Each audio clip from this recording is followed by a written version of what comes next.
Hey, this is Kristin DiBiase, your law school coach. Below, I've created a simple shopping list for you that'll make sure you start law school with the right tools. I'm not going to go over everything, just a few of the big hitters. So let's get started. First off, you're going to need a planner. One thing that all successful law students have in common is using a written study schedule. This doesn't have to be on paper necessarily. Whichever method is the one that you use and that you will continually use on a regular basis is the one that's right for you. So some people could do well with a physical day planner. Some people like a bullet journal. Other people like online methods like Trello or using Google Calendar. And it doesn't really matter. As long as it's something that you're going to consistently use over and over again, that's the one that works best for you. Next, get a book stand. Save your neck and your back now, and you will thank yourself in the future. With the amount of reading that you're going to be doing, you've definitely got to take the pressure off of your neck and back. This gadget not only spares you that pain, it'll also help you preserve your posture.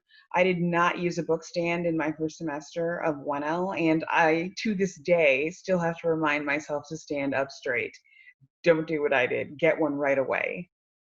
Another absolute must is a rolling tote, because law school textbooks are heavy and you're going to be constantly taking them back and forth between class and home. Will you maybe look like a pilot or a flight attendant? Perhaps, but I promise you, you will not be the only person who's doing this. I once knew a student who actually carried a pull crate with him everywhere that he went. He really didn't care how it looked because he knew that it was getting the job done that he needed it to do. Don't be the person that chooses to get the over-the-shoulder book bag or a backpack, because it usually is going to end up in one of two ways. Either you're going to cause yourself serious back and shoulder strain, or what's more likely, you're going to start altering your study schedule so you don't have to bring as many books back and forth. And that's not something you want to do. That's going to mean that you're going to be less efficient and you're not studying as optimally as you can.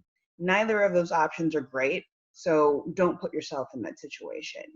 Many people can't study with complete silence, so it's important that you've got the right type of sound while you're studying. You don't want to select anything that is itself so interesting or distracting that you start listening to it instead of using it as background sound. So, like, think about the music that plays when you are doing mobile games. You notice how it's catchy and pleasant, but after a while it kind of just fades away into the background. That's what you're looking for. Some people will just download white noise or rainstorm or meditation sounds from Spotify or YouTube, but the sounds themselves don't have to be boring either. Make it fun as long as it's something that can kind of fade into the background. As long as it's helping you to block out other sounds, but it's also repetitive, it works. I'm a huge Disney fan, so when I really need to concentrate, I throw on a loop from the Pirates of the Caribbean ride or from the Haunted Mansion, and it works perfectly for me. Last and definitely not least, let's talk about laptops.